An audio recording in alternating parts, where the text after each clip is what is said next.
Welcome to the Baseball Insiders. I am Adam Weinrib, joined as always by Fansided's MLB insider Robert Murray. Happy Wednesday, 1 o'clock on the East Coast, 10 a.m. Pacific, and somewhere in between there if you're in a different place in Middle America. Thanks for joining the show. We appreciate having you on. Happy Wednesday. It's a Wednesday show. That means midweek. That means some trends to discuss. Matt Shaw down for now in Chicago. Does he need the reset, and what is the plan from here? Meanwhile, across the NL Central, the Milwaukee Brewers may have done it again.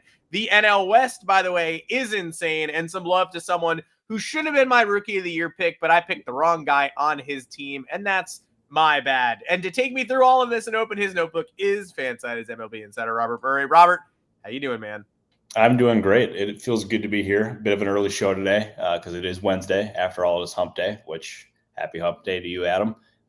Feels good to be here talking baseball with you. I'm excited to head to Wisconsin on Sunday morning. I'm going to do the drive with Cooper, 26 hours. So that will suck, but it'll be good to get back to Wisconsin and everything. But good to be here talking ball with you. Adam, how you doing? Good. I'm open to talking ball as well. I am going to be in a car for significantly less time this weekend, going to Pennsylvania. Going to get my hands on some Handel's ice cream, which, I mean, if you haven't, you should. If you have, you know. But we're going to be doing some of the local delicacies. And we will see everybody on the podcast again Friday, 3:30 Eastern, of course. And then again next week, we're going to have a couple of guests, co-hosts, so stay tuned for that. Mixing and matching the schedule a little bit. But good stuff overall. And thank you for joining us today. You can join us in the Discord if you're not there yet. Hit join below this video or hit subscribe if you haven't done that. If you haven't done that yet, what are you doing? I don't know. Join at the Rumor Mill tier or the All-Star tier. You get a private Q&A with Robert every Thursday at 3 o'clock Eastern. We're going to have that at 3 tomorrow. We're going to move it the next week, but stay tuned for the updates there. Also, subscribe to the Moonshot if you have not. That's our weekly baseball email newsletter where the Fansided MLB team, including Robert Murray, break down all the biggest stories, the big leagues with humor, insight, and behind-the-scenes info. We're only 2 weeks into the season. We've got plenty of those storylines already. If you were here for the extension frenzy, you know that. You can also find that content and more on the Baseball Insiders feed on fansided.com. That's fansided.com/baseball-insiders for the latest rumors and notes from Robert, humor and insight from yours truly, and the best of baseball and pop culture from the Fansided MLB staff writer. So check it out. Now, if that's your favorite part of the show, sorry to disappoint you. It's already over. But if you're here for the baseball talk, it's time to get going. Matt Shaw down. After we definitely spent a lot of time dissecting him in the early going, will he recover from his injury in time to make the Cubs active roster for Tokyo? And what will his impact be when he gets there? All to be rewarded with, Matt, this wasn't helpful, man. We gassed you up, and this is what we got. 172 in 58 at-bats and a single home run for a 58 OPS plus. He goes back down now. I believe in Matt Shaw, the bat long term. I know you do too. But I am surprised that the Cubs decided on a reset so soon. So what do you think factored into the Cubs' decision-making there? And do you believe that he did need this reset, or did the Cubs jump the gun here? The Cubs did not want to do this, but it reached a point where they absolutely had to go out and send Shaw to the minors again because his struggles were really bad. And if you watch his at-bats, he often looked pretty overmatched. Like, he had a good feel for the strike zone and everything, but he just was not doing what he did in the minors for so long. And he was not showing why he was one of the Cubs' most highly rated prospects. They wanted to be patient with him, but it reached a point here where they had to make this decision because if you have him in the majors for even longer and he continues to perform like this, you're talking about him possibly losing confidence and that being a huge mental thing for him. So they made that decision. He was hitting only 172.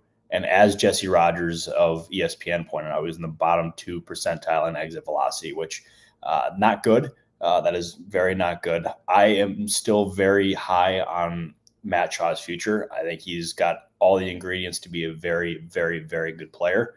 It just didn't work out to start off his career. And this does not mean he's going to be a bust. It's extremely early to say that. I'm still a huge believer in his future, but I'm surprised there has not been more stuff from Cubs fans being like, oh, this is why they should have signed Alex Bregman. Something along those lines. They made an offer. They were involved in the bidding, but they believe in Matt Shaw long-term. They believe in him short-term. He's going to be okay. Let's be patient because it is common for young players to fail. Like even last year, we saw Jackson Holliday in Baltimore, the number one rated prospect in baseball, struggling. He had to get sent down. So like it's not out of the ordinary. Like he's not going to be the only top prospect who ends up not doing so hot. So, but yeah, no, he'll be fine. That's long story short. He'll be okay. To be fair, though, Jackson Holiday still stinks. No, sorry, Jackson. Again, it's a long road. These are young players. They're going to be given significant runway. I think I'm only surprised because it's not like the Cubs have a dynamic backup plan here. Like you saw Cubs fans outraged yesterday because they call it Vidal Brujan as the replacement. That's pretty clearly a stopgap. So that indicates to me that it just got to the point where, like you said, they're weighing the mental fatigue against the on-field production, and all of it sort of coalesces into this big pile of, okay, there's no good outcome. We have to get out now, and it doesn't really matter if we have anything behind Shaw that we think is an upside play. We just have to pull the plug. So short-term, long-term, I mean, what's your sense on how long this lasts and how long he might be down? I don't even think the Cubs know that at this point. They just want him to get back to his original form. They want him to put together some consistent at-bats to show or to get his swing in check and just overall just get that confidence back. And they don't want to rush it by any means because let's say they call him up early and he struggles again, then you reach a point when that's a really difficult spot for the Cubs overall. So I am going to be of the belief here that they're going to take their time with promoting Shaw again. They're going to give him some time in the minors. I would look for them. Obviously, they signed Justin Turner, and Turner's going to end up getting some more playing time because of this. So, I mean, they have veteran insurance. They have a veteran stopgap there for sure. So it's not going to be like a half season kind of demotion here, but they are going to take their time here. And that presence of Justin Turner there really helps them out. Agreed. And yeah, Turner is the real insurance there. So we will keep you posted, obviously, if we learn more about their plans. We're going to zip across the NL Central now, though, and talk about a team where things tend to work out, especially when they bet on pitching and bet on arms. Brewers promoted Logan Henderson this week, but perhaps more importantly, Quinn Priester looked awesome one day after Tarek Skubal looked awesome on the other side. We covered the Quinn Priester deal pretty extensively when it went down, and the prevailing thought was Brewers pitching lab versus Red Sox expertise, basically. The Red Sox bet on Priester. They added velocity. They unlocked him to an extent, but they pulled the plug pretty swiftly there. So the question was, do the Brewers see something the Red Sox don't? Do the Red Sox think they maxed out Priester? Or do the Red Sox just love the outfielder they got enough and the draft pick they got? They were willing to say, we think Priester has upside. It might be immediate, but we're just going to bet on the bat and see what, we've got this pitching overload to an extent, I guess, if Bayo and Giolito and whatnot come back. So 1 start in, or 2 starts in, it does seem like the Brewers maybe knew what they were doing here, but early thoughts on Priester's re-rise. The Brewers have done it again. And we should have, obviously, as I just said with Matt Shaw, it's early for Quinn Priester in Milwaukee. Like, a lot can happen here. But we should have never doubted the Brewers, because when I was covering the Brewers, that pitching lab of theirs was the most secretive thing they had there. But yet, every single time, for the most part, I should say, any pitcher who went in there came out of it a better pitcher. And I watched Jordan Lyles go from having like a 5 or a 6 ERA with the Pirates to being one of the most dependable starters on that pitching staff when the Brewers were going on their postseason runs. And if they were having success with Jordan Lyles doing that, they could have absolutely done so with Quinn Priester, who was a former first-round pick. He's got a lot of ingredients in terms of being a high-end pitcher. I mean, that's just the pedigree of a first-rounder right there. And in his first 2 starts in Milwaukee, he's pitched 10 innings, given up 7 hits, 1 earned run. The only thing that's been an issue there has been the 5 walks, but his slider has been really, really good. And the Brewers, I got a phone call. Hang on, sorry about that.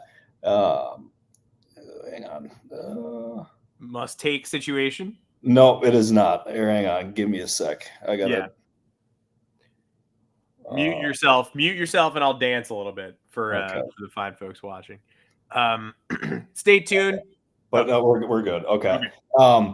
But we should have never doubted the Brewers, and they have, obviously it's very early for his time there, but they needed pitching in the absolute worst way. And they ended up getting it here with Priester. They obviously have Quintana getting promoted as well, and now he actually had a very good start, his first start in Milwaukee. So things are looking up for the Brewers, but that pitching lab, I don't know what the secret sauce is there. I'm not kidding. They made that thing so off limits that like it just increased the mystery of it, because there's a designated room for like the pitching lab, and like obviously they don't allow media in there. I tried doing a story on it. Like I tried going in there to do a story. Oh, I got shot down real quick. There was absolutely no way that was happening. You tried kicking the door down? Like obviously you can't use the handle, but you ever tried doing foot to door? Yeah, I tried, and then I instantly had security take me out. That's why I no longer cover the Brewers. No, I'm just that's not the case. No. That's kind of insight you can only get on this show. Where else would you know that Robert was immediately tackled by armed goons outside the Brewers pitching lab? Hey, either way, whatever they're doing, it's working. And we're 2 starts deep on Priester, and there's reason to feel good in Milwaukee. Especially, it's very funny. It's going to be very interesting to watch the parallel paths in Chicago with an elevated budget, with the Brewers' old manager, and the Brewers just continuing to do the things they've always done in the traditional way that they always have. Building the pitching department from the inside, promoting a Craig Counsell acolyte to lead them with grit and grind. And when Caleb Durbin comes up, man, it's only going to get grindier. So stay tuned as the fight for the NL Central. And we're sorry to the Pirates fans and in the comments who want us to talk about a team that's nowhere close to the top of the Central. Apologies to Pirates fans. Apologies to Terry Francona and Reds fans. But I do feel like we're in for a pretty fun little battle between the Brewers and Cubs this year, next year, almost in perpetuity. No, absolutely. And like it's like a sneakily, I don't know, fun may not be the right word, because there's a lot of mediocrity in that division as well. But there's some, I still think the Brewers are going to end up winning it, just because their ability to maximize their talent, even with a small payroll, is just kind of really impressive. And I want to say it was a story in The Athletic today where they ranked front offices and organizations overall, and they had the Brewers at number 3. To me, I agree with that. And it's just overall, like their ability to develop pitching is second to none. It's very similar to the Tampa Bay Rays, and it honestly kind of feels like a more impressive version of it, because they've actually like gone deep into the postseason. It's been a few years since they've done that for sure. But their ability to just go out and just maximize everything that they got is really impressive. And it should be noted that Matt Arnold has a very strong history with Tampa Bay. So obviously like there's a lot of ties and familiarity there, but yeah, the Brewers, I'm a huge believer in them. And I still think even with that small payroll, they can outlast the Cubs and just any other team in that division. And as someone who watched Shane Baz this week, a pretty hefty statement to say the Brewers do it better than the Rays, but they certainly do both do it fantastically well. And I would also give the edge to the Brewers right now. Yeah, no, I mean, it might be a hot take. I mean, I've been kind of a hot take artist lately. And I obviously have upset, obviously, a burner with that comment. So my apologies to Mr. Burner or Mrs. Burner. I don't know. You don't know. No, we have no idea about my apologies. Yeah, getting a little Stephen A. Smithy in the comments here, but we appreciate you in the chat. Now to the NL division that potentially throws the most flames over the course of this young season. And I just want to take we're taking 2 segments just to give praise to places that need it. The NL West is insane. And look, this sounds like a little bit of blasphemy with the Mets and Phillies both at the near peak of their powers, although Phillies fans will disagree with that assessment after their most recent road trip. But we knew about the Dodgers. We thought we knew about the Padres. I think we were a little split on the Padres. I was a Diamondbacks believer. You were a Padres guy entering the season. I still love the D-backs, and the Giants have proven that they are worth our time and attention.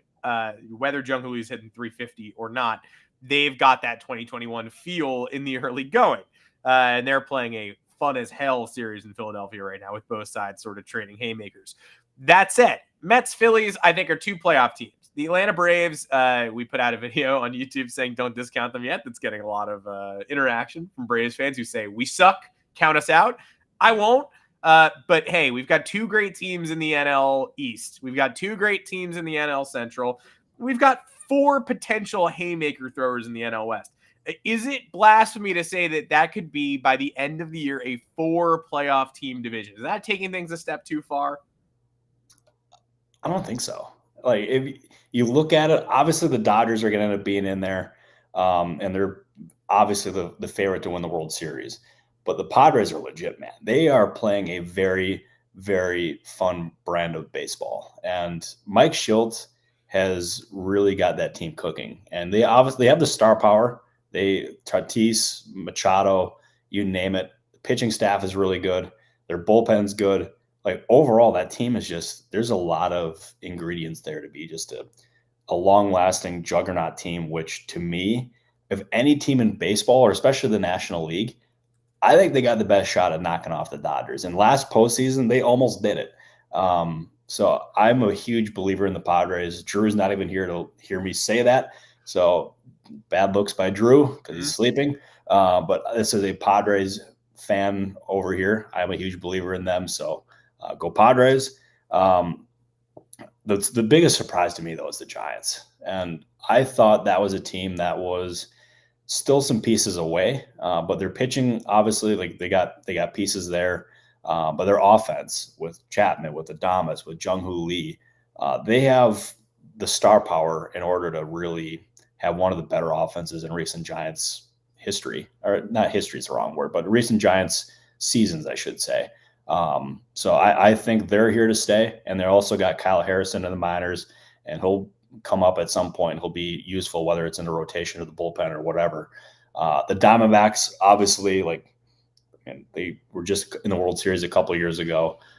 Their offense, they got pieces all over the place. And I'm a believer in them. It's funny. You look at that division, you have the Padres at 14-4, the Giants at 12-5, Dodgers at 13-6, Diamondbacks at 10-7, and then you got the Rockies at 3-14. I feel bad for Bud Black. He's a great, great, great guy, and yet he's just consistently with that mediocre franchise year in and year out. Yeah, I mean, they should fire him. They should set him free, but apparently they would rather just keep treading water down there, or taking on water, treading it at best.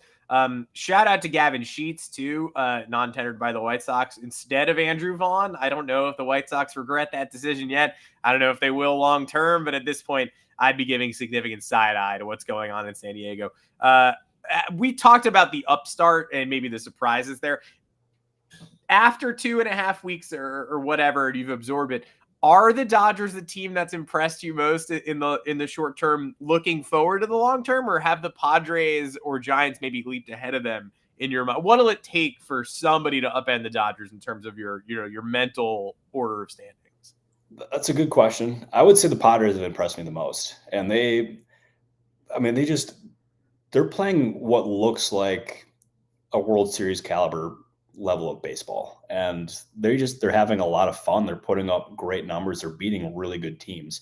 And if you look at their home record, they're 11-1 right now. They're on the road. They're 3-3, which leaves a lot to be inspired. But the fact that they're 11-1 at home, to me, they are the most impressive team.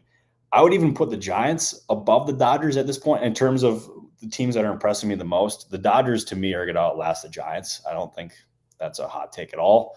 But I did not see this start coming at all for the Giants. And the fact that they've had this level of performance, and all these guys step up, I thought this could, I don't know. I'm not a huge, okay. I want to make sure I say this properly here, because this could end up being a bit of a, this is tough. But I used to be so high on Bob Melvin.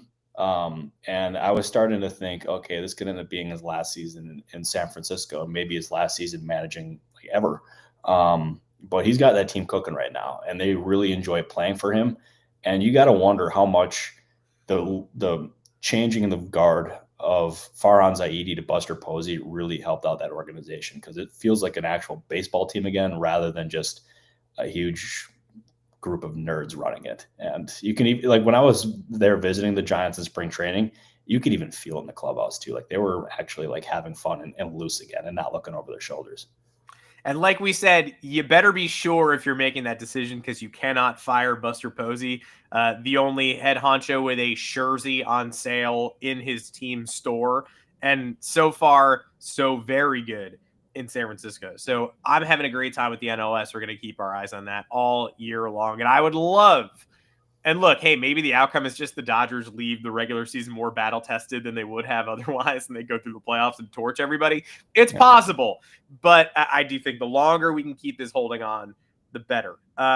I want to show some love too to look over in Washington, a place that probably doesn't get the love that it deserves, and they've had a middling start, the Nats, so far. But to start the year, I was very much a believer in Dylan Cruz. And as we talked about on the prospect show, he has maybe struggled to the point where they have to consider demotion. He might be back at AAA soon. He was my rookie of the year pick. And it turns out I may have just been one off there, because right before opening day, I talked to James Wood on this podcast. It's on the Baseball Insider's YouTube channel. You can watch it. Mm-hmm. He's a player I've long believed in. My baseball card budget will be proof positive of that. If anybody wants a James Wood Bowman's Best Auto, you know who to get in touch with. But for whatever reason, he was very brash, very confident, staring down this intimidating NL East. He spoke about the Braves' legacy and the Phillies' offense and whatever, but thought the Nats were ready to compete on that level. At the very least, he's been ready to compete, and he has tools that very few baseball players alive can replicate. 6 homers now, close to it's the top of the league as we speak, tied for the lead. 171 OPS plus. He's might be a sellout for power guy, but he's on base all the time. The OPS is huge. Patience and the pop is sort of the oppo stuff and the lasers. Like there's nobody like James Wood.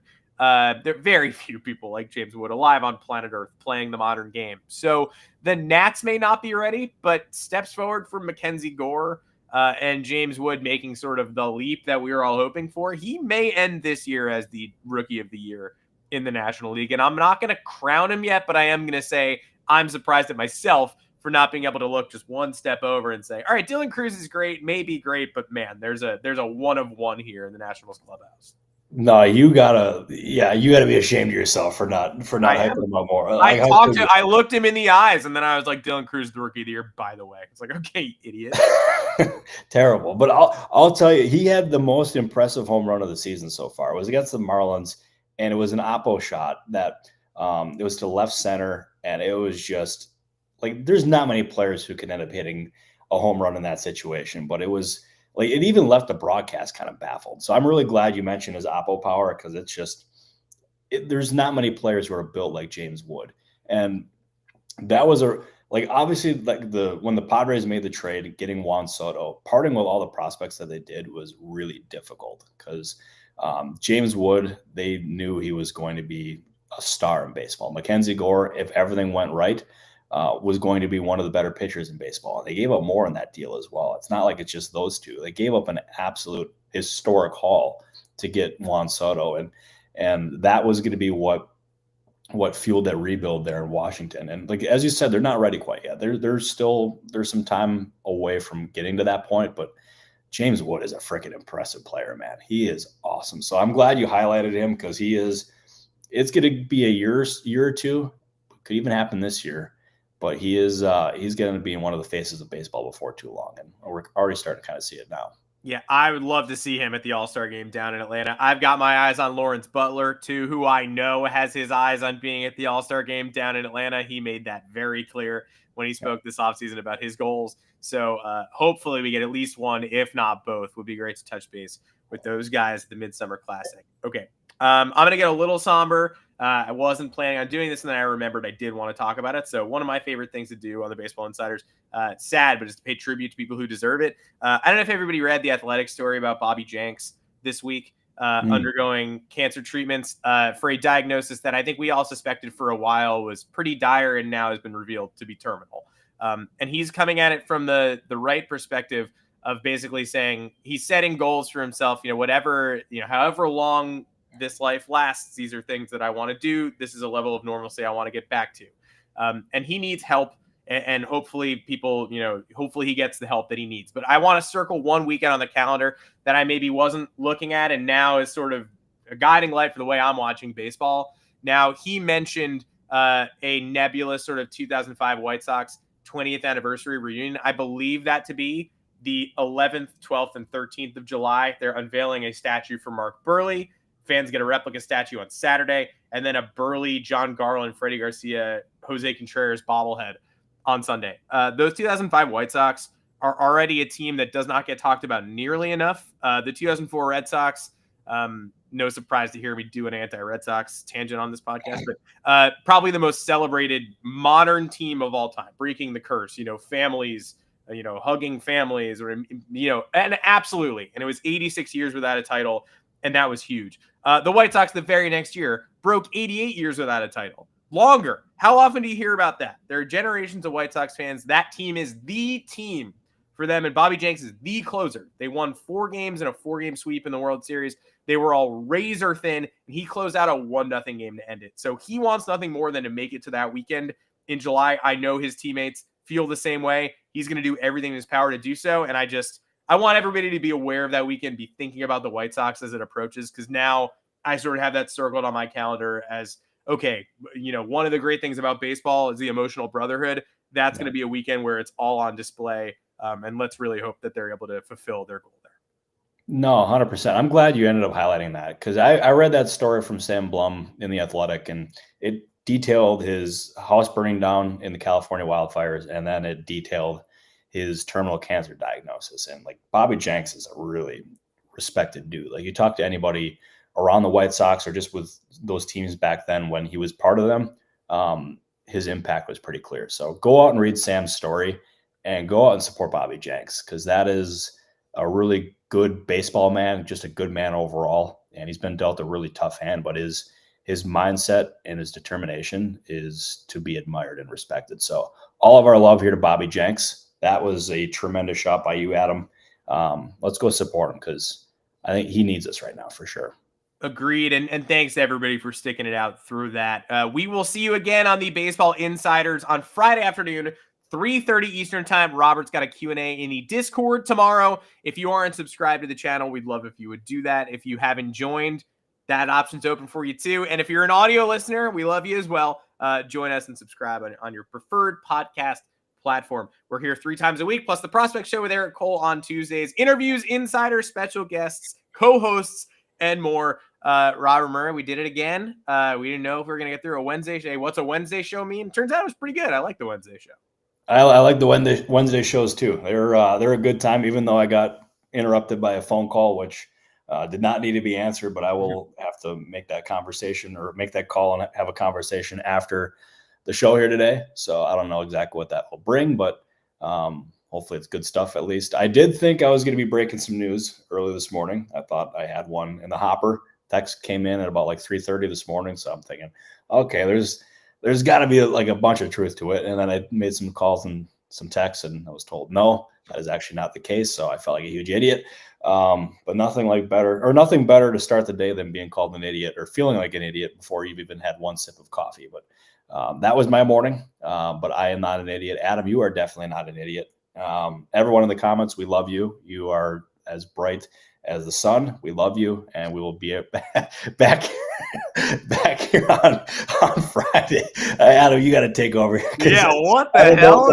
I don't know what the hell I'm saying here. You guys are as bright as the sun. I agree. Look, I'm only laughing because it's true. I'm on my second cup of coffee, by the way. So if you want to call me an idiot, you're more than welcome to. I'm here. I'm accessible online. I'm on all those platforms. But if you're in my Instagram DMs, just be cool. Do a compliment sandwich if you want to call me an idiot. For Robert Murray, we'll see you again here on Friday. I'm Adam Weinrib. Take care, everybody, and have a good one. Thank you, everybody.